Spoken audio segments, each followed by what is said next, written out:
नमस्कार, मैं रवीश कुमार। आप देख रहे हैं देश की बात 6 से 7। देश में बड़ी बड़ी खबरों के बीच बबलू बबलू भाग गया है। नाम से कितना प्यारा है बबलू, पुकारने से ही प्यार आ जाए किसी को। हैप्पी, विक्की, डिक्की नामों के चर्चित होने से पहले पप्पू और बबलू ही प्यारे नाम माने जाते थे, आज भी माने जाते हैं। मोहल्ले में कोई बबलू होता है तो लगता है कोई अपना है, भरोसा है, कोई है। मगर जब बबलू अपराध की दुनिया में चला जाए तो बहुत से भोले बबलुओं का नुकसान कर जाता है। पढ़ने लिखने वाले बबलू अपराध की दुनिया में चले गए बबलू का बुरा न माने। जो ठीक बबलू हैं वो ठीक बबलू हैं। बबलू नाम का कोई अपराध की दुनिया में चला जाए तो पूरा डब्लू हो जाता है मामला। डब्लू से ही तो वांटेड होता है, यानी पुलिस जिसकी तलाश करती है। तो डब्लू से वांटेड हो गया बबलू। एक अपराधी की कहानी है। बबलू के भागे जाने से पुलिस बबलू लगने लगी है, भोली लगने लगी है। बबलू जहां भी है वो लौट आए। अच्छा नहीं लगता है कि 23 करोड़ की आबादी वाले राज्य उत्तर प्रदेश की पुलिस बबलू को ढूंढ रही है। बबलू तुम कहां हो? बबलू तुम कैसे भाग गए? पीले रंग के कुर्ते में कितना जच रहा है आपका बबलू। हाथ उठाकर ऐसे आशीर्वाद दे रहा है जैसे विधायक बनने का इरादा हो और आपको अमरत्व दे देगा। बबलू उद्घाटन भी करता है, जैसा कि इन तस्वीरों से प्रतीत होता है। लोगों से मिलने जुलने वाली तस्वीरें देखकर लगता है कि बबलू कितना प्यारा है। मगर इस बबलू ने यूपी पुलिस की नाक में दम कर दिया है। अलीगढ़ की पुलिस ने बबलू को पकड़ लिया था, मगर बबलू ने चकमा दिया और भाग गया, थाने से भाग गया। तभी बबलू को याद आया होगा कि उसकी स्कॉर्पियो तो थाने में ही रह गई। वो थाने में लौटा और अपनी स्कॉर्पियो लेके फिर से भाग गया। बबलू के भागने के बाद पुलिस भी थाना छोड़कर भाग गई होगी। तभी बबलू लौट कर आता है और थाने में खड़ी अपनी स्कॉर्पियो स्टार्ट करता है और फिर से भाग जाता है। लगता है बबलू पहली बार भागा नहीं था, घर गया था कार की चाबी लाने के लिए। वरना दोनों चाबियां कौन साथ लेकर चलता है? एक तो आदमी घर में ही रखता है। लगता नहीं कि बबलू अपराधी है, मगर पुलिस की किताब में 10 आपराधिक मुकदमे दर्ज हैं इस बबलू पर। सफेद कपड़े पहनने वाला बबलू तेल में मिलावट का काम करता था। जब भी इसका गोदाम सील होता था, सील तोड़कर फिर से मिलावट का काम करता था। अपना काम नहीं छोड़ता था। यानी पहले बबलू भागा नहीं करता था, जहां था वहीं काम करता था। इस बार बबलू भाग गया है। 24 जुलाई को बबलू भागा। कितना भाग रहा है भगवान जी ही जाने। 29 जुलाई आ गया, बबलू भागा ही जा रहा। बबलू आओ, पुलिस के आगे बबलू, बबलू के पीछे पुलिस। बबलू बबलू बबलू बबलू भाग गया है, देखो बबलू। जैसे बबलू खेल रहा हो अक्कड़ बक्कड़ बॉम्बे भो। 80 90 पूरे 100 में लगा धागा, बबलू निकल कर भागा। बबलू ने पुलिस को बबलू बना दिया है। इस तरह से आप देखें तो थाने से कोई कैसे भाग सकता है? इसी प्रश्न का उत्तर देने के लिए बबलू भागा होगा, ताकि आपको उत्तर मिल जाए कि बबलू भाग सकता है, लौटकर अपनी स्कॉर्पियो ले सकता है और दोबारा से भाग सकता है। मगर बबलू का साथी पकड़ा गया है नोबल चौधरी। नोबल प्राइज वाले नोबल चौधरी नहीं, कमाल का नाम है नोबल। बबलू ने रखा होगा कि साथ में एक नोबल प्राइज वाला रहना चाहिए। पुलिस ने नोबल चौधरी को अवैध असला और कारतूस के साथ गिरफ्तार किया, जेल भेज दिया। गनीमत है कि कोई ऑस्कर चौधरी नहीं है, वरना यूपी की पुलिस हॉलीवुड में घूम रही थी। बस आपसे निवेदन है कि आप अपने तक ही इस खबर को रखें। इससे पुलिस को शर्मिंदगी उठानी पड़ सकती है कि बबलू थाने से भाग गया, लौट कर आया तो स्कॉर्पियो लेकर भाग गया।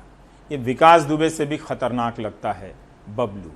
मेरे द्वारा एक गोदाम पे रेड मारी गई थी, जिसमें कि काफ़ी भारी मात्रा में जो है हमें काला तेल, शराब और स्प्रिट और काफ़ी तरह के जो है वहाँ पर धंधा चलता हुआ हमने पकड़ा था। उसमें जो एक नाम निकल के आया था बबलू प्रधान का, वो गैंग लीडर था जो कि इस अवैध काले धंधे में जो है चलाता था। उसी में ये जो है 2-3 लोग जो नामजद जिसके साथी हमने नामजद कराए थे, उसमें जो है इसका एक बहुत ही खास साथी है नोबल। उसको हमने आज सुबह पकड़ा है कोतवाली क्लास पुलिस ने। इसको आज सुबह बिहासुनी तिराहे से पकड़ा गया, बिहासुनी। और वहाँ से जब इसकी जमा तलाशी ली गई तो इसके पास एक तमंचा और कुछ कारतूस भी मिले, जिसमें कि इसके ऊपर आयुध अधिनियम में भी इसके ऊपर मुकदमा दर्ज किया गया और इससे जो है पूछताछ की जा रही है। बाकी हमें बिल्कुल यकीन है कि इनका जो है ये आपको पता होगा कि हमने इससे पहले एक जगदीश को भी पकड़ा था, जो कि बबलू प्रधान का टाइट है, तो हमने 2 लोगों को पकड़ लिया, बबलू प्रधान को हम जल्दी ही पकड़ लिया। दिलावर नाम का कोई अपराधी हो, वो भाग जाए तो लगता है कि पुलिस को चैलेंज मिला है। बबलू भाग जाए तो लगता है पुलिस का मजाक उड़ गया। जिस देश में रफाल आ जाता है उस देश में बबलू भाग जाता है। ऐसी खबरें टीवी पे नहीं चलनी चाहिए, मगर ये देश की बात है तो बातें देसी ही होंगी। और अब हम आपको ले चलते हैं दरभंगा। दौर बड़ा अजीब है। कोविड-19 से लड़ाई में कामयाबी मिल रही है दिल्ली में, मुंबई में, लेकिन नाकामी का एक किस्सा उस कामयाबी से बड़ा हो जाता है। काश बिहार में हम अस्पतालों की हालत को बेहतर कर पाते, उस तरह से बेहतर जैसे मुख्यमंत्री और उप मुख्यमंत्री के ट्विटर हैंडल पर हो गए हैं। बिहार से खबर है, ये प्रमोद गुप्ता ने दरभंगा से भेजी है, तस्वीर भी वहीं से है। दरभंगा मेडिकल कॉलेज की है, रूम नंबर 15। एक संक्रमित युवक पड़ा हुआ है जमीन पर। मंगलवार को यहां भर्ती हुआ था। कहा जा रहा है कि मरीज को समय पर ऑक्सीजन नहीं मिला तो वह तड़प तड़प कर मर गया। उसे ऑक्सीजन सिलेंडर दिया गया था, मगर थोड़ी देर में खत्म हो गया सिलेंडर, जिस कारण वो मृतक तड़पता रहा और जमीन पर गिरकर मर गया। कोई पहुंचा नहीं मदद के लिए, ना डॉक्टर ना और स्टाफ। इस कमरे में भर्ती मरीजों ने अपने परिजनों से कहा कि अस्पताल में ठीक नहीं है, उन्हें भी जल्दी से हटवा दें यहाँ से, हालत ठीक नहीं है। 1 सप्ताह से अधिक दिनों से उस कक्ष में रह रहे अन्य मरीजों का भी आरोप है, जैसा कि प्रमोद गुप्ता जी ने भेजा है, कि अब तक कोई चिकित्सक उन लोगों की सुधि लेने के लिए उस कमरे में नहीं आया है। ऐसा कैसे हो सकता है? हैरानी की बात है। सरकार को इन शिकायतों की जांच गंभीरता से करनी चाहिए, उतनी गंभीरता से नहीं जितनी हल्की वो ट्विटर पर नजर आती है। 28 जुलाई की सुबह 7 बजे से मृतक उस कक्ष में लगभग 7 घंटे तक पड़ा रहा। अन्य मरीजों ने अपने परिजनों को कहा और शव के पड़े रहने की सूचना दी। वहां की बदहाली के संदर्भ में बताया, आग्रह किया कि जल्द ही उसे यहां से हटाइए। ये पहली बार इस तरह के वीडियो नहीं आए हैं, पहली बार इस तरह की तस्वीरें नहीं आई हैं, अनेक बार आ चुकी हैं और सिर्फ बिहार से नहीं आई हैं। अगली तस्वीर जो है वो अनुराग द्वारी ने आपको भेजी है, जो हम आपको दिखाना चाहते हैं। ये मध्य प्रदेश के छतरपुर से ये तस्वीर है और कोरोना पॉजिटिव मरीज ने कोविड सेंटर में ही फांसी लगाकर आत्महत्या कर ली। कई जगहों पर ऐसी खबरें आई हैं, पटना से भी ऐसी खबरें आई हैं। और अनुराग लिखते हैं कि आत्महत्या की वजह अभी तक पता नहीं चली है, लेकिन परिजन कहते हैं कि युवक के गले में ज़्यादा दर्द होने लगा, खाना नहीं खा पा रहा था और उसने कल रात से फ़ोन करके यह बात परिजनों को बता दी थी। उधर घटना की जानकारी लगते ही पुलिस प्रशासन जांच में जुट गई है। घटना सिटी कोतवाली थाना क्षेत्र के महोबा रोड पर जो शासकीय उत्कृष्ट सीनियर छात्रावास है वहाँ की है, जहां पर 27 तारीख को 40 साल का यह नौजवान कोरोना पॉजिटिव होने के कारण भर्ती हुआ था। प्रशासन को जैसे ही खुदकुशी की खबर लगी, सारे लोग वहां पर पहुंच गए। एडीएम ओडीएम जितना भी अमला जमला होता है, गाड़ियां जिन पर बत्तियां होती हैं, वो सब पहुंच गए। हुआ होने लगता है, इस तरह का दृश्य बन जाता है। लेकिन ये खबर ये बता रही है कि हम काउंसलिंग ठीक से नहीं कर रहे हैं। हमने पिछली बार भी कहा था कि अस्पतालों में चाहे झांसी हो चाहे दरभंगा हो, डॉक्टर या नर्स अगर 4 महीने बाद भी मरीज के नज़दीक नहीं जा रहे हैं तो उनकी काउंसलिंग की जानी चाहिए, उनकी ट्रेनिंग कराई जानी चाहिए। खासकर उन अस्पतालों से जैसे दिल्ली में LNJP है या फिर मुंबई में कोई और BMC का अस्पताल है जहां पर डॉक्टरों ने कई लोगों के इलाज किए हैं, उनसे अब ट्रेनिंग कराने की ज़रूरत है, वरना इसी तरह से लोग मरते रहेंगे और ये स्थितियां आती रहेंगी। अनुराग द्वारी हमारे साथ हैं। अनुराग, हम इस खबर के संदर्भ में भी अगर आप टिप्पणी करना चाहें तो बता सकते हैं कि मध्य प्रदेश में इस तरह की घटनाएं क्यों हो रही हैं और क्या ये पहली घटना है? इससे पहले कई जगहों पर ऐसे डिप्रेशन में रहने की रवीश जी खबरें आई हैं, लेकिन मेरे जहन में तुरंत याद नहीं आ रहा कि अगर कहीं से किसी की मौत की खबर आई हो किसी क्वारंटीन सेंटर में या फिर कहीं और से। लेकिन ये जरूर है कि ये जो शख्स थे ये घर से बहुत संपन्न थे। वहां पर एक जो बस स्टैंड है वहां पर इनका एक अच्छा खासा रेस्टोरेंट भी है और भी इनका कारोबार है, राजनीतिक परिवार से ताल्लुक रखते हैं और भोपाल के चिरायू मेडिकल कॉलेज अस्पताल में आना चाहते थे जहां पर मुख्यमंत्री भर्ती हैं, ऐसे हमें खबर मिली है। लेकिन शायद कुछ अवसाद में थे, परेशान थे कि इनके 2 छोटे-छोटे बच्चे हैं, इनको ऐसा लगा कि कहीं वो भी संक्रमित ना हो जाएं, इनकी पत्नी है। तो ये तमाम ऐसी बातें रही होंगी। अब जांच के बाद इस बारे में पता लगेगा, लेकिन कुछ देर पहले ही इनके मौत से कुछ घंटों पहले वहां पर कमिश्नर और तमाम जो प्रशासनिक अमला है वो आया था, व्यवस्थाओं का जायजा लेकर के गया था। उसके बाद भी ऐसे क्यों मामले सामने आ रहे हैं, ये अपने आप में बहुत दुखद मामला है। एक और मामले की जिसमें मैं बात करना चाहूंगा, ये तो एक परेशान शख्स था जिसकी कहानी थी, लेकिन कई सारे यहाँ पर मुख्यमंत्री सहित 3 मंत्री अब कोरोना संक्रमित हो गए हैं और इनके साथ 9 विधायक हैं, उसमें से 7 बीजेपी के और 2 कांग्रेस के। ये लोग भी सारे संक्रमित हैं। इनके संक्रमण में एक बड़ा योगदान इस बात का है कि मध्य प्रदेश में उपचुनाव है। मुख्यमंत्री संक्रमित हुए थे 25 को, उसके बाद लगभग सारे मंत्रियों ने खुद को क्वारंटीन कर लिया। लेकिन एक पाला बदलकर मंत्री जी आए हैं जल संसाधन के, फिलहाल जो पहले कमलनाथ की सरकार में उनके पास स्वास्थ्य महकमा था, तुलसी सिलावट, वो लगातार मिलते रहे हैं। कल की भी उनकी तस्वीर आई है सांवेर में, जब अपने क्षेत्र में लोगों से मिल रहे थे, और एक अनुमान है कि लगभग 3,500 से 4,000 लोगों से वो मिल चुके हैं। और आप जानते हैं तस्वीरों में भी आप देख सकते हैं कि कैसे लोग माला पहनाते हैं, पास में आते हैं, गले लगाते हैं, जो भी अमूमन इस तरह के चुनावी भाषणों के या रैलियों के दौरान चीजें होती हैं, वो इनके साथ भी हुई।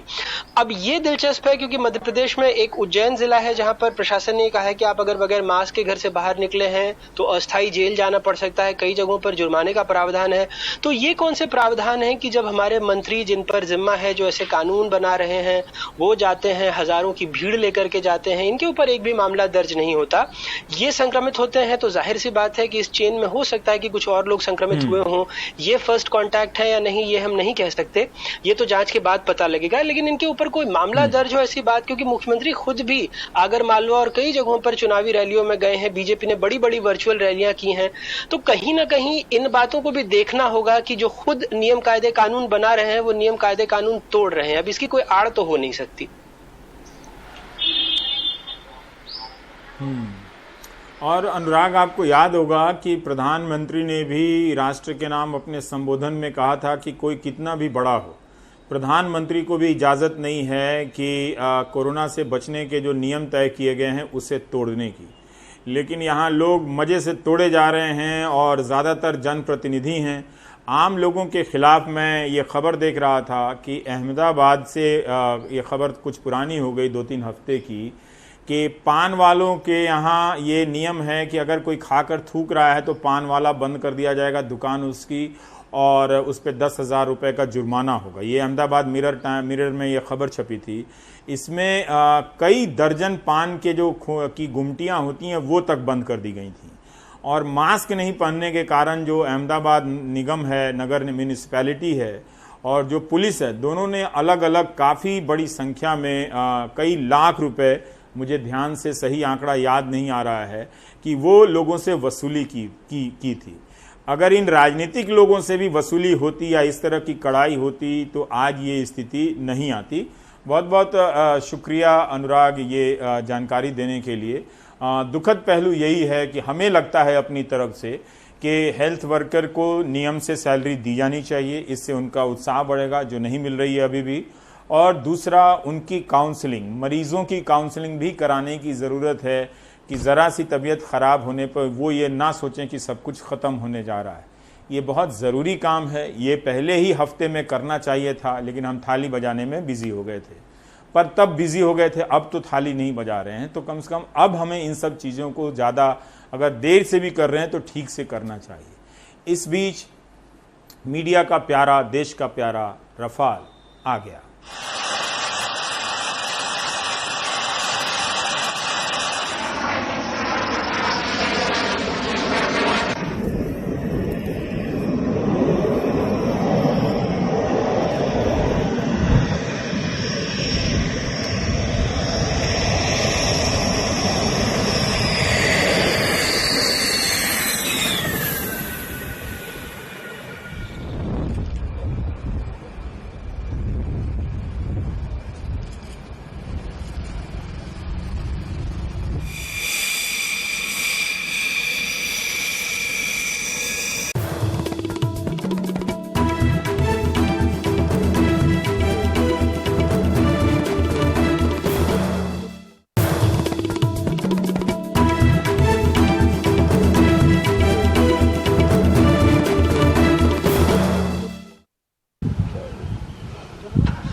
कॉल।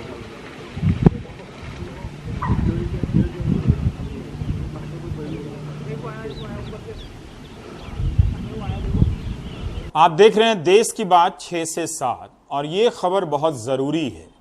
दिल्ली में 25,000 गायों के सामने चारे का संकट हो गया है, इसलिए बहुत ज़रूरी है कि सबको मिलकर तुरंत इसकी व्यवस्था करनी चाहिए। रवीश रंजन की ये रिपोर्ट। ये दिल्ली की सबसे बड़ी सरकारी गौशाला है। यहाँ दिल्ली के 9,000 से ज्यादा गाय, आवारा और बीमार मवेशी हैं। लेकिन लॉकडाउन में दानदाताओं की कमी और नगर निगम के फंड न मिलने से अब इन गायों पर भुखमरी के बादल मंडराने लगे हैं। हमारा एमसीडी से तकरीबन 18 करोड़ रुपया पेंडिंग चल रहा है, जो जून 2017 से है। वो बकाया राशि अगर नहीं मिली तो हमारी सारी गौएं सड़कों पर आ जाएंगी और ये इसकी जिम्मेवार एमसीडी होगी। हमारे पास दान जो है 25% के करीब रह गया है, 75% दान का खत्म हो गया है। अच्छा। हाँ जी, क्योंकि दानदाता ही नहीं आ पा रहे, विजिट नहीं हो पा रही। इस गौशाला में हर रोज 4 से 5 लाख रुपए का खर्चा है। फंड की कमी से इस साल सूखा चारा भी नहीं खरीद सके हैं, लिहाजा चारे के गोदाम खाली पड़े हैं। हार्डली 1 हफ्ते का है, 7 दिन का चारा है बचा है। हरा चारा जो हम लोकल किसानों से लेते हैं, उन्होंने किसानों ने अपना चारा देना बंद कर दिया है, क्योंकि उनके पिछले कई दिनों से उनकी पेमेंट नहीं हो पाई है। इसलिए हमारे चारे की इस समय पोजीशन काफी ज्यादा खराब है। दिल्ली हरियाणा के इस बॉर्डर पर छोटी बड़ी करीब 25 गौशालाएं हैं। यहाँ नगर निगम के अलावा गौरक्षा दलों की गायें भी लाई जाती हैं, लेकिन कुछ को छोड़कर बाकी सब खासे संकट में हैं। सरकारी गौशाला से हम बवाना रोड की एक निजी गौशाला में पहुंचे हैं। ये आप देखिए, यहाँ पर बता रहे हैं कि 10, 12, 15 गायें थी, लेकिन आज की तारीख में एक गाय की मौत हो चुकी है। एक गाय यहाँ पर मिली है, संचालकों का आता पता नहीं है। और ये हालात हैं निजी गौशाला के। बताया जा रहा है कि लॉकडाउन में चूंकि चंदा नहीं आने के वजह से जो लोग हैं वो गौशाला तक पहुंच नहीं पा रहे हैं, इसकी वजह से चारे की कमी से ये सारे गौशाला जूझ रही है। वीरान पड़ी इस गौशाला में हमें कोई इंसान नहीं मिला। गौशाला के बैनर और खराब हो चुके चारे के सिवा यहाँ कुछ नहीं था। बड़ी मुश्किल से संचालक का फोन नंबर लेकर हमने बात की तो उन्होंने बताया कि वो अपने खर्चे पर गौशाला चला रहे थे। मैं खुद अपने घर से करता हूँ ऐसा, मैंने किसी से कुछ नहीं मांगा आज तक। तो बाहर से कोई फंड वंड नहीं मिलता है? कोई आपको दान वान कोई नहीं देता है? नहीं सर, कभी कभी कोई पर्ची कटवा लेता है 251 के 500 रुपए की। अच्छा। दिल्ली में नगर निगम ने आवारा मवेशी, किसानों के छोड़े गए गाय और बीमार पशुओं के लिए 5 सरकारी गौशालाएं खोली हैं। यहाँ करीब 25,000 से ज्यादा गाय और मवेशियों को रखा गया है, लेकिन निगम के मेयर भी मानते हैं कि गौशालाओं में आर्थिक संकट मंडरा रहा है। सारा विषय मेरे संज्ञान में आया है। मैंने MCD commissioner, finance, additional commissioner और सभी संबंधित विभाग के लोगों से बात की है और मैं सभी प्रबंधन कमेटी के लोगों को विश्वास दिलाता हूं कि जल्द से जल्द कोई रास्ता निकाल के राहत दी जाएगी। हालांकि नियम के मुताबिक गौशालाओं में 3 महीने का सुरक्षित फंड हमेशा जमा होना चाहिए ताकि पशुओं को चारे की कमी न होने पाए। लेकिन निगम की कुर्सी पर बैठी बीजेपी सरकार 3 साल से अपनी सबसे बड़ी गौशाला को चारे तक के लिए पैसा नहीं दे पा रही है। नई दिल्ली से कैमरामैन राकेश महाले और हरिकिशन शर्मा के साथ रवीश रंजन शुक्ला, एनडीटीवी इंडिया। वैसे ये चिंता की बात तो है ही, लेकिन निगम जो है वो अपने शिक्षकों के भी वेतन नहीं दे पा रहा है, ना गाय को चारा दे पा रहा है, ना टीचर को वेतन दे पा रहा है।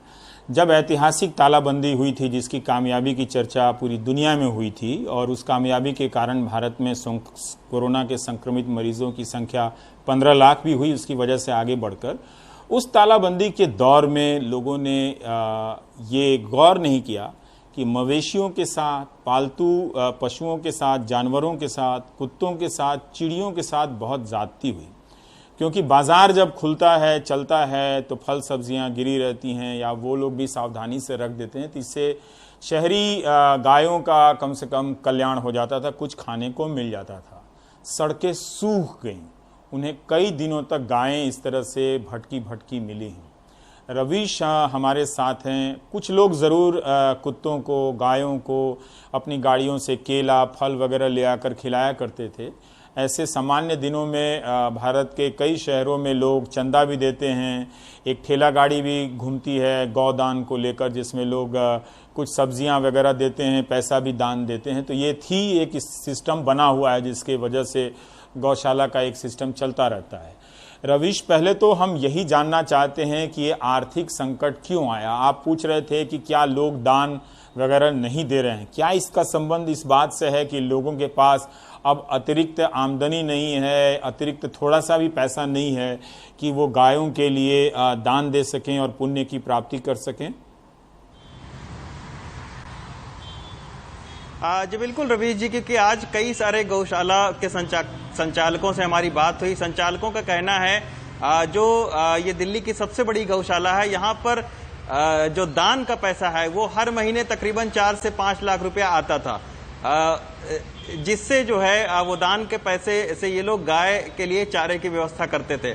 लेकिन अभी पिछले 4-5 महीनों से दान का पैसा जो है वो बिल्कुल 20% या फिर हम कहें कि 25% ही केवल आ रहा है। तो इसके वजह से गाय का चारा ये लोग नहीं खरीद पाए हैं। 3 साल से चूंकि नगर निगम जो है वो फंड नहीं दे रहा है, तो पहले ही आर्थिक स्थिति खराब थी, लेकिन चंदे के पैसे से इस गौशाला का काम चल जाता था। आज की तारीख में हालत ये है कि जो निजी गौशाला हैं वो सारी करीब करीब जो है वो बंदी की कगार पर हैं, क्योंकि जो गाय के लिए लोग चंदा देते थे वो अब सामने नहीं आ रहे हैं। उनकी खुद की हालत बहुत खराब है। अभी गौशाला संचालक ये भी कह रहे थे कि हाल के दिनों में मवेशी ज्यादा उनको मिल रहे हैं, क्योंकि जो किसान हैं वो भी जो दूध अगर नहीं देती है गाय तो उनको छोड़ देते हैं, क्योंकि खुद का अपना जो है वो पेट पालना मुश्किल है। तो ऐसे में जो मवेशी हैं उनको कैसे वो खिला सकते हैं। तो हाल के दिनों में जो मवेशियों की तादाद है वो भी बढ़ी है और बाहर से चंदा नहीं आ रहा है, तो इसके वजह से गौशालाओं की आर्थिक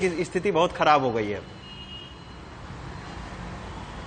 जी रवीश, ये सामान्य बात नहीं है कि दिल्ली में 25,000 गायों के सामने चारे का संकट हो जाए।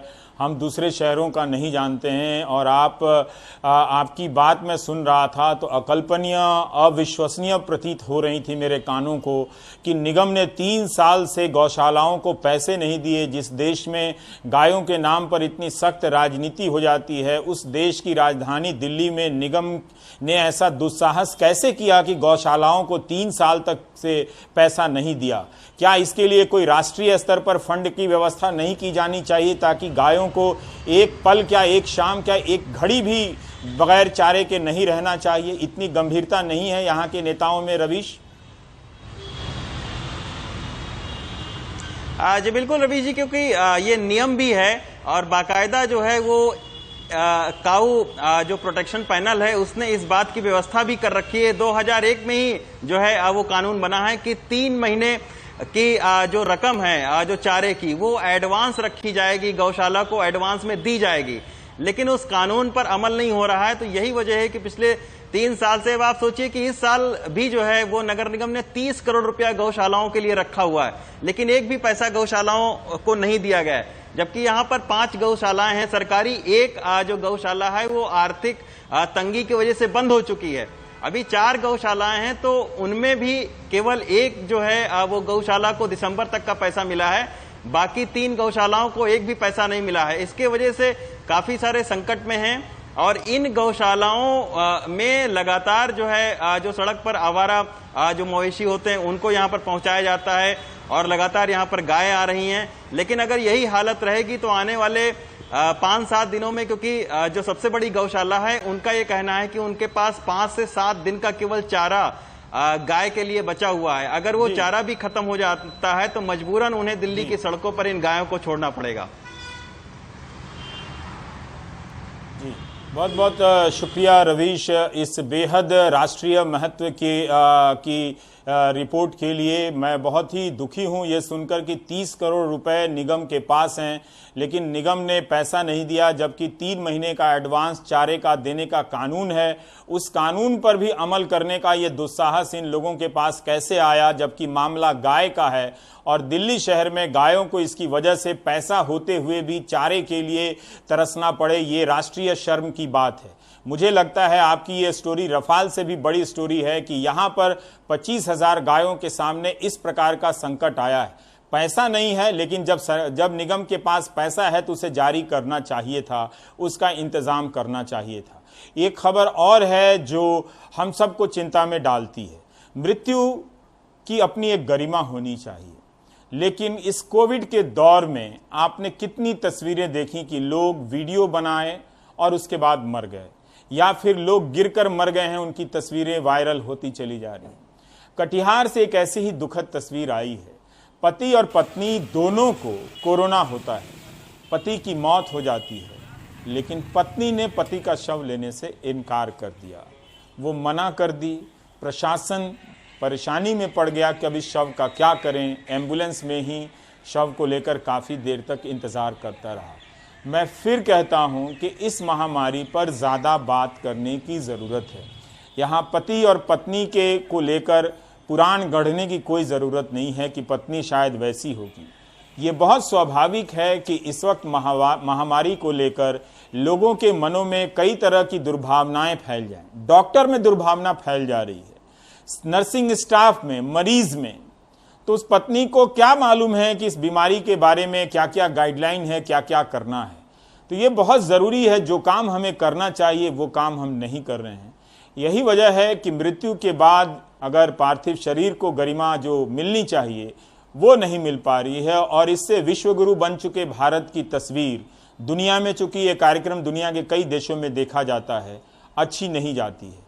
बाकी ब्रेक लेते हैं। ब्रेक से पहले हम ये आपको वीडियो रिपोर्ट दिखाते हैं। मधेपुरा से बॉडी लाए थे ये साहब के ऑर्डर से, और पति पत्नी दोनों पॉजिटिव था। इसमें पत्नी गाड़ी पर बैठा के उसके बाद बोला इससे हमको कोई मतलब नहीं है। यहाँ आने के बाद हम फ़ोन किए, बोले कोई मतलब नहीं है, इसको ले जाइए। यहाँ कल सवेरे आए हैं 6 बजे, उस समय से लेके अभी तक वैसे ही बॉडी गाड़ी में पड़ी है। मैं वहाँ गए हवाई अड्डा के पास, तो वहाँ पे गांव वाला सब जलाने नहीं दिया। प्रशासन आया लेकिन कुछ नहीं बोला, घूम घाम के सब चले गए। और उसके बाद गाड़ी हमको बोला तुम गांव से गाड़ी नहीं ले जाओगे, उधर से घुमा के ले जाओ। तो बांध होते हुए वैसे घुमा के गाड़ी लेके हम सदर हॉस्पिटल आए, और अभी तक बॉडी गाड़ी में ही पड़ी है। सर एक बॉडी पड़ी हुई है सर, 24 घंटा से ऊपर हो गया सर, लेकिन उसकी कोई व्यवस्था नहीं कराई गई है। सार्वजनिक जगह पर ही पड़ा हुआ है। वो हमें सूचना आई है, उसका हो रहा है डिस्पोजल। सर परिजन बॉडी लेने से इनकार कर दिया कोरोना पॉजिटिव पेशेंट का। अब इस पे मैं क्या बोलूँगा, ये तो किसी की व्यक्तिगत, इसमें आपको भी बहुत ज़्यादा नहीं उसमें कहना चाहिए। तो इसके लिए सर प्रशासन क्या कर रही है सर? ठीक है, थैंक यू, हम लोग कर रहे हैं ना। बिहार का जो स्वास्थ्य का सिस्टम है वो फेल्योर हो चुका है। बिहार में कुछ बचा नहीं है। बिहार के जो स्वास्थ्य मंत्री हैं मंगल पांडे जी, उनके अंदर नैतिकता समाप्त हो चुकी है। अभी लगातार ये कटिहार सदर हॉस्पिटल में जो कुरीतियाँ हो रही है पूरा बिहार देख रहा होगा।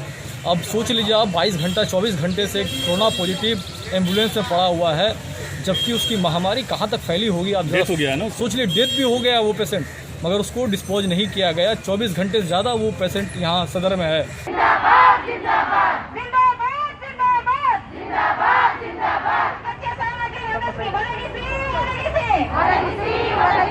हमारी डिमांड आपको पहले 12,000 फिक्स पेमेंट देना, और हमारे सेफ्टी के लिए मास्क, सैनिटाइजर, ग्लोव्स पूरा सप्लाई करना।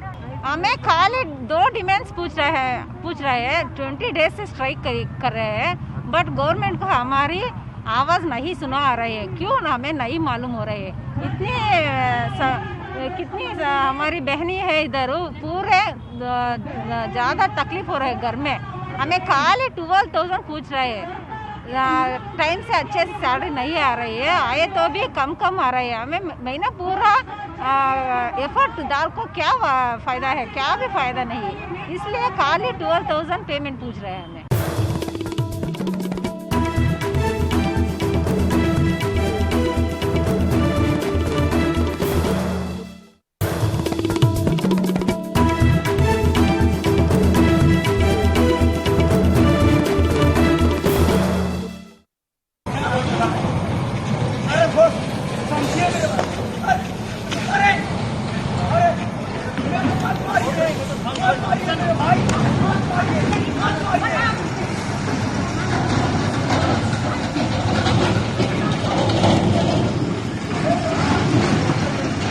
बाद में दे जाएगा।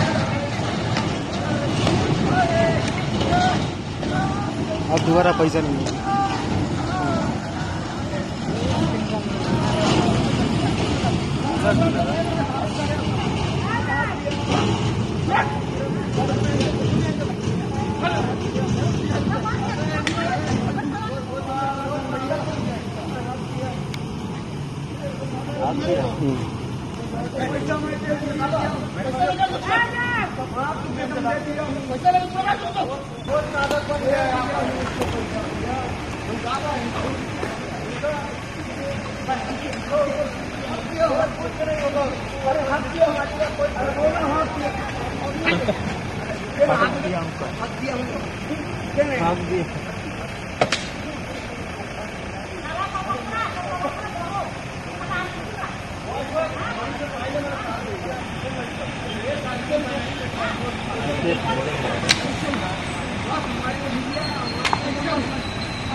वर्ष 2017 पटना विश्वविद्यालय 100 साल का जश्न मना रहा था। प्रधानमंत्री कार्यक्रम में शामिल थे। नीतीश कुमार ने कहा कि इसे केंद्रीय यूनिवर्सिटी का दर्जा दे दिया जाए। प्रधानमंत्री ने कहा बड़ा सोचते हैं, इंस्टीट्यूट ऑफ एमिनेंस बनाते हैं, 20 विश्वविद्यालय को हम विश्व स्तरीय बनाते हैं, क्या हम नहीं बना सकते? 10,000 करोड़ की बात है। ये आइडिया पहले से भी था कई तरह के कार्यक्रमों में। आज 2020 है, अगर आप बजट के डेटा देखेंगे तो पता चलेगा 2000 करोड़ भी ठीक से नहीं दिए गए हैं इन इंस्टीट्यूट ऑफ एमिनेंस को बनाने में। अब खबर आ रही है कि 100 से अधिक विदेशी विश्वविद्यालयों को यहां पर कैंपस बनाने की अनुमति दी जाएगी। यही प्रस्ताव जब यूपीए द्वितीय के समय लाया गया था तो बीजेपी ने इसका विरोध किया था कि शिक्षा महंगी हो जाएगी। लाइव मिनट में एक खबर छपी है कि 179 प्राइवेट प्रोफेशनल यूनिवर्सिटी जो इसमें इंजीनियरिंग और बिजनेस कॉलेज हैं वो बंद हो गए, क्योंकि कोविड-19 के कारण बच्चे जो हैं वो फीस नहीं दे पा रहे थे। तो उनमें कितने हजार टीचर बेरोजगार हो गए हैं, वो सब वही देख रहे हैं जो नहीं देखना चाहिए टीवी पे। लेकिन अब कहा जा रहा है कि 100 से अधिक विदेशी विश्वविद्यालय यहां पर आएंगे। तो विदेश गए बिना विदेशी विश्वविद्यालय में पढ़िए, ये एक तरह की आत्मनिर्भरता है। आगे विस्तार से बता रहे हैं हिमांशु शेखर मिश्रा जी। निश्चित तौर पर, और साथ ही देखिए जो राष्ट्रीय शिक्षा नीति का जो ऐलान किया गया है उसमें बहुत सारे अंतर्राष्ट्रीय मानकों को भी इसमें शामिल किया गया है। एक जो अंतर्राष्ट्रीय यूनिवर्सिटीज में मैंने खुद देखा है कि बहुत ही एक फ्लेक्सिबिलिटी होती है, मल्टी डिसिप्लिनरी अप्रोच के साथ शिक्षा व्यवस्था को वहाँ पर लागू किया जाता है। छात्रों के पास बहुत स्वतंत्रता होती है, किसी भी कोर्स को वो बीच में छोड़कर दूसरे जगह जा सकते हैं, कुछ समय बाद कोर्स को दोबारा रिज्वाइन कर सकते हैं। एक क्रेडिट सिस्टम की व्यवस्था होती है। एक 4 साल का एक इंटीग्रेटेड कोर्स का एक नया स्ट्रक्चर भी यहाँ पर डिजाइन करके आज यहाँ पर पेश किया गया है। और मुख्य तौर पर ये सरकार की तरफ से ये कहा गया है कि छात्रों को भी और शैक्षणिक संस्थाओं को भी एक स्वायत्तता देने की एक कोशिश की गई है। ज़्यादा स्वतंत्रता होगी छात्रों के पास कि वो ज़्यादा अपने से चूज कर सके, मल्टीडिसिप्लिनरी अप्रोच के साथ सब्जेक्ट्स का चयन कर सके। और जो अभी 10+2 सिस्टम की जो व्यवस्था है उसकी जगह एक नई व्यवस्था 15 साल की 5+3+3+4 को बहाल करने का एक फैसला, बड़ा फैसला यहाँ पर लिया गया है। इसमें हमें ये भी यहाँ पर बताया गया है कि 5वीं कक्षा तक अब ये अनिवार्य होगा कि किसी भी स्कूल में जो मीडियम ऑफ इंस्ट्रक्शन है, यानी जिस भाषा में बच्चों को पढ़ाया जाएगा, वो या मदर टंग हो या फिर रीजनल लैंग्वेज हो।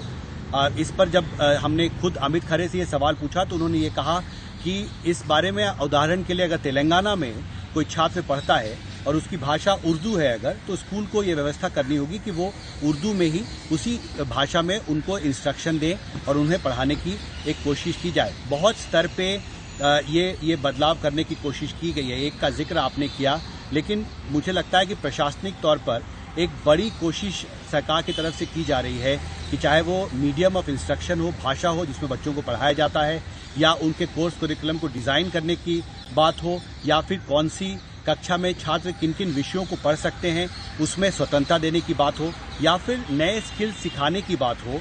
और इसमें यह भी कहा गया है कि अभी योगा, स्पोर्ट्स जैसे जो कोर्सेज हैं उनको को करिकुलर एक्टिविटीज़ के तौर पर देखा जाता है, जबकि उनको अब मेन स्ट्रीमिंग करने की, यानी वो अब एक मेन कोर्स की तरह होंगे।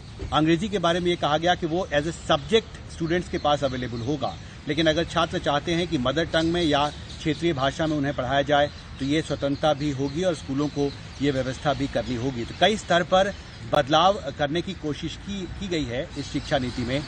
मोटे तौर पर बहुत सारे अंतर्राष्ट्रीय मानक हैं जिनको ध्यान में रखकर इन कोर्सेज को डिज़ाइन किया गया है और ये कहा गया है कि कुछ कानून हैं जिनको संशोधन करने की ज़रूरत होगी।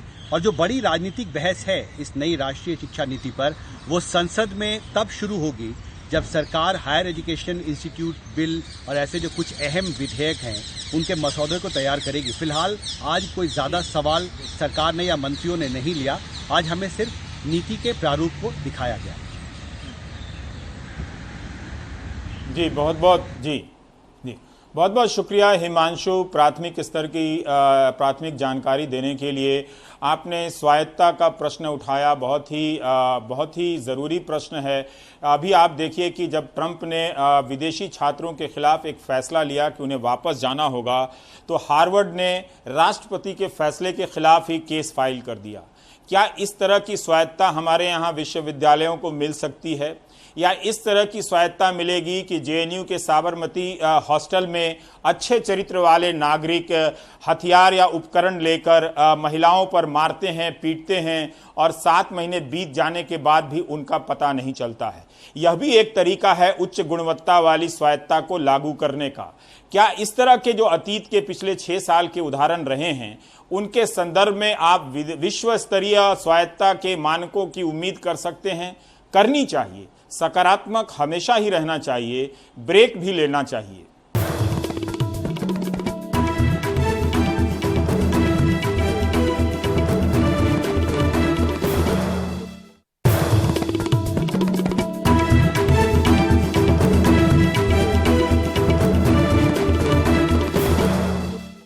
क्या मुंबई के 40% लोगों को पता भी चला कि कोरोना उन्हें छूकर गुजर चुका है? ये सीरो सर्वे के नतीजे हैं जिससे पता चला है। पूजा भारद्वाज की विस्तृत रिपोर्ट देखिए। मुंबई की झुग्गियों की 57% यानी कि आधी से ज्यादा आबादी को बिना जानकारी कोरोना हुआ। अब ठीक हैं और इनके शरीर के अंदर कोरोना से लड़ने की शक्ति यानी कि एंटीबॉडी तैयार हो चुकी है। इमारतों में ये आंकड़ा 16% है। दहिसर, चेंबूर, माटुंगा जैसे इलाकों वाले मुंबई के 3 वार्ड में करीब 7000 सैंपल्स लेकर बीएमसी ने ये सीरो सर्वे से पता लगाया है। इसका मतलब साफ साफ यह है कि अभी मुंबई शहर में हम हर्ड इम्यूनिटी की ओर धीरे धीरे बढ़ रहे हैं। इस सर्वे में यह भी पाया गया है कि महिलाओं की जो प्रतिरोधक क्षमता है वो काफी अच्छी है पुरुषों की अपेक्षा। अलग अलग उम्र के जो लोग हैं उनमें भी समानता पाई गई है। हर उम्र के लोगों में हर्ड इम्यूनिटी का प्रमाण या एंटीबॉडीज का प्रमाण करीब करीब एक जैसा पाया गया है। इस सीरो सर्वे का सेकंड चरण, दूसरा चरण जो है वो अगस्त के दूसरे सप्ताह में होगा और उसके सितंबर के दूसरे सप्ताह तक उसके शायद रिजल्ट आने की उम्मीद है। ये मुंबई की धारावी बस्ती है। सीरो सर्वे यहाँ तो नहीं हुआ, लेकिन यहाँ ऐसे कई मिलेंगे जिन्हें शक है कि कोरोना उन्हें छू कर निकल गया। धारावी के डॉक्टर कहते हैं ये पूरी तरह से कम्युनिटी स्प्रेड है, क्योंकि उन्होंने भी लक्षण महसूस किए। जब कोरोना जोरों शोर में था तो मुझे भी सर्दी जुकाम खांसी हुआ था। लोगों ने मुझे डरा दिया कि मुझे कोरोना है। मैंने नॉर्मल दवा ली और मैं ठीक हो गया। मेरी तबीयत अप्रैल के शुरू में ख़राब हुई थी। डॉक्टर ने कहा चेकअप कराओ। जब चेकअप कराया उसके बाद में वो बोला निमोनिया है, पेशाब में इन्फेक्शन है। उसके बाद में फिर उसने दवा लिख के दिया डॉक्टर साहब ने। 99% पेशेंट का ये कहना है कि उनके मुंह में टेस्ट नहीं है, उनको बुखार है, उनके अंदर कमज़ोरी है, उनको जो है काफ़ी ज़्यादा थकावट महसूस हो रही है, गले में उनकी तकलीफ़ है। ये सारे लक्षण जो है मेरे पास जो है 25 अप्रैल से स्टार्ट हुए हैं। 25 अप्रैल से पहले ही थे, मगर हम लोगों ने इतना ज़्यादा ध्यान नहीं दिया। उसके बाद में लगातार हम जितने भी जगहों को देखे हैं, 1 से 10 को हुआ, 10 से 100 को हुआ, 100 से 1000 को हुआ, कम्युनिटी स्प्रेड हुआ है। अब ये अथॉरिटीज़ की अपनी एक कमज़ोरी या उनकी ये कह लो कि वो छुपाना चाहते हैं, मगर ये कम्युनिटी स्प्रेड हुआ है। बीएमसी मान रही है कि मुंबई हर्ड इम्यूनिटी की राह पर है। दरअसल हर्ड इम्यूनिटी एक प्रक्रिया है जिसमें लोगों में रोग प्रतिरोधक क्षमता विकसित हो जाती है, वो चाहे वायरस के संपर्क में आने से हो या फिर वैक्सीन से। विशेषज्ञ कहते हैं कि जब कुल जनसंख्या के करीब 75% लोगों में ये प्रतिरक्षक क्षमता विकसित हो जाए तो हर्ड इम्यूनिटी मानी जाती है। संक्रमण का फैलाव कम होता है और कैरियर न मिलने के कारण वायरस खुद धीरे धीरे खत्म हो जाता है। लेकिन कोरोना के लिए हर्ड इम्यूनिटी का पैमाना क्या है, इस पर रिसर्च जारी है। इस बीच महाराष्ट्र मेडिकल एसोसिएशन ने अनलॉक होती मुंबई के बीच शरीर में बने एंटीबॉडी की समय सीमा को लेकर चेताया है। एंटीबॉडीज आपके शरीर में तैयार हुई है वो आपका 3 या 6 महीने तक आपको सुरक्षित रख सकती है कोरोना से, लेकिन उसके बाद वो सुरक्षित रखेगी या नहीं ये आगे आने वाला समय ही बता सकेगा। अभी इसके बारे में काफ़ी रिसर्च चालू है। शहर के बाकी के जो नागरिक है उनमें खाली 16% ही लोगों को हो गया है, लेकिन इससे हर्ड इम्यूनिटी नहीं तैयार होगी। इसलिए बात यह है कि बम्बई में अगर अनलॉक बहुत क्लियर तरीके से किया जाए, अगर रेलवे या लोकल शुरू कर दी जाए तो हो सकता है कि इसका फैलाव बढ़ेगा और दूसरी लहर ये कोविड एपिडेमिक की, पैंडेमिक की आ सकती है। विदेशों में हुई मौतों को देखें तो मुंबई का सिरो सर्वे राहत पहुंचाता है कि हमारी जनसंख्या का बड़ा तबका शारीरिक रूप से मजबूत है, लेकिन कोरोना की दूसरी लहर का अंदेशा एंटीबॉडी की अपनी क्षमता और कमजोर लोगों की खातिर सावधानी सख्त जरूरी है। मुंबई से पूजा भारद्वाज की रिपोर्ट, एनडीटीवी इंडिया के लिए। सबको पता है कि इस एंटीबॉडी का कोई मतलब नहीं है। कोई निश्चित तौर पे नहीं जानता है कि किसी को बिना लक्षण वाला कोरोना हुआ है तो उसके भीतर जो एंटीबॉडी बना है वो 1 दिन तक रहेगा या 2 दिन तक रहेगा या 2 हफ्ते के लिए रहेगा। ऐसे सर्वे से और भ्रम फैल जाता है। ये सर्वे कराए जाते हैं ताकि नीति बनाने में मदद निकले, लेकिन जैसे ही ये पब्लिक में जाती है कई सवाल लोगों के मन में अधूरे रह जाते हैं। कोई बात नहीं, देश की बात आप देखते रहिए 6 से 7 और दीजिए मुझे इजाज़त। नमस्कार।